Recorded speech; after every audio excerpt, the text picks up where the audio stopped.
right, Billy Cunningham, the Great American. The book is Obama's Survival Guide, written by Wayne Allen Root.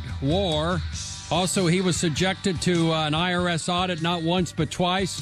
This all arose out of Cincinnati, where I'm headquartered, in which the IRS agents in Cincinnati, and here in Cincinnati is a major IRS center to target individuals who are conservative, which is Nixonian in their approach.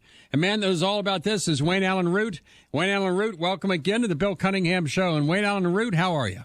Hey, Bill, it's time to start talking impeachment. And no, I'm not jumping the gun. Between Benghazi and IRS targeting of conservative groups, Tea Party groups, groups that believe in the United States Constitution, you can't even believe your ears. And how about Jewish groups that are pro-Israel?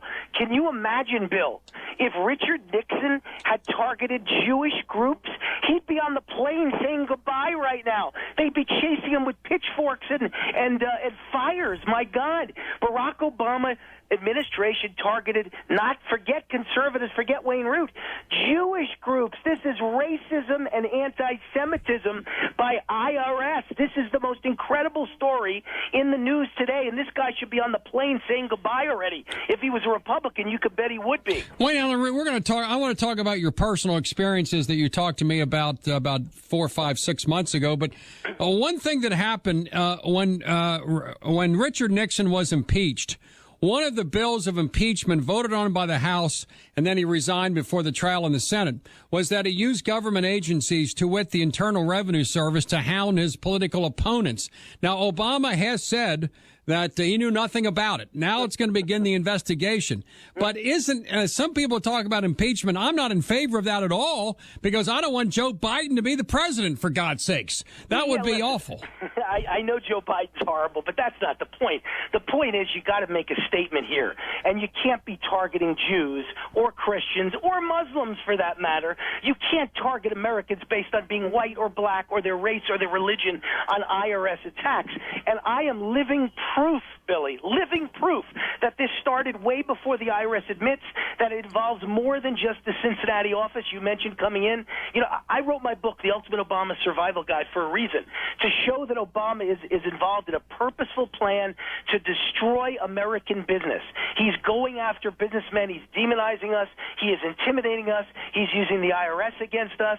He is strangling business with 6,000 plus regulations, new regulations in the first 90 days of 2013. Don't forget the Chicago thug politics at work with the rating agencies. Standard & Poor's and Egan-Jones both downgraded the credit of America. And Bill, 3 months later, they were both indicted by the federal government. This man is involved in so many high crimes. It is treasonous, and I just happen to be at the center of the IRS one because I believe I was the first guy targeted, and it was out of the Las Vegas office of the IRS. I prove this is a lie, that it involves only Cincinnati and a few lower-level employees. Not true. Well, what happened to you in Las Vegas? Well, first of all, I get a phone call at my home, and let me document the date for you. January 2011. So the story you got out of the IRS last week was that this all began in 2012, and it was just lower-level employees out of the Cincinnati office. They had no authorization. That's already been debunked. Very quickly after that happened, new reports came out that said the head of the IRS and the top lawyer at the IRS knew about all of this in 2011. So, of course, that destroys the idea it was low-level employees, and it destroys the idea it started in 2012. It didn't. I may very well have been the first attack in the nation. They went after Wayne Root, and I think they used me as an example because I'm in the news so often on your show and on Fox News and on many other national shows, but especially on your show all the time. And I'm always mentioning that I'm Obama's college classmate at Columbia. You don't think that gets under his skin? You don't think he targeted me personally? I got a bridge to sell you in Brooklyn. Yeah. So they called me up on the phone, Bill. This is what's chilling. How would you like a call from the IRS and the guy says, I am your biggest fan. I love your politics. I personally requested the audit so I could take care of you. How would you like to hear that on the phone? Does anybody feel creepy right now? I'd be stunned because I'm thinking, number one, the IRS is not here to help me, and I'm thinking, am I being recorded, and am I doing something illegal? I don't get this. Right. So I figured figured he was playing Columbo, and I just played along and acted stupid. It says, that's great, that's wonderful. And he proceeded to tell me, I'm always on your website. I listen to you on the radio when you guest host at KXNT in Las Vegas. I'm listening. Can you imagine hearing this, Bill? He probably listens to me on the Bill Cunningham show. He's probably listening now. So it was creepy. He's a stalker. This is weird. Or he's been sent by Obama. Those two things went through my mind immediately. He not only called me, he called my accountant. Have you ever heard of an IRS agent calling people at home and calling their accountant's phone number to track down Wayne Root? My accountant said in history, in 30 years, he's never heard of anyone being audited by phone. It comes in an envelope in the mail. Right. Nobody ever gets a call.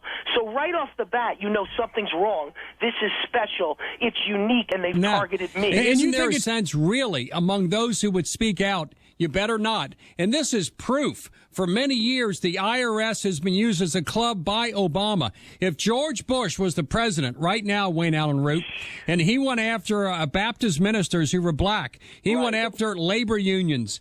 Believe me, he went after academicians. All hell would break loose. If he would go after the CEO of the New York Times, it'd be the biggest story in the world. Well, that's the point. I was alone in the wilderness when I came out with this story. You know, at first I kept it quiet for a year because really I felt, do I really want to tell the world I'm under IRS audit attack? Do I want the world to know that, to associate the name IRS with Wayne Root? I've never done anything wrong in my life. I have a spotless, perfect tax record. I'm a small businessman. I'm not super rich. There's no possible way they could find anything, yet I'm under massive IRS assault. And when I win the case, 5 days later, a new IRS audit, if that isn't proof that this was political and that they're going after individuals, not just Tea Party groups. It's not in the news yet. The news media has not opened up to the fact that this is individuals with a face. And yes, you mentioned Frank Vandersloot, a big Romney donor. That's the first guy that I called after this happened to me. A year ago, I called him to start the investigation myself and figure out, am I alone? Because I read in the newspaper that Vandersloot was a billionaire in Idaho, and he'd been audited and had a visit by the Labor Department. So I called him, and I realized this is a pattern. I personally must know 15 people, Bill, who wrote out big checks to Mitt Romney and within 90 days got IRS audit notices. This is a scam, folks.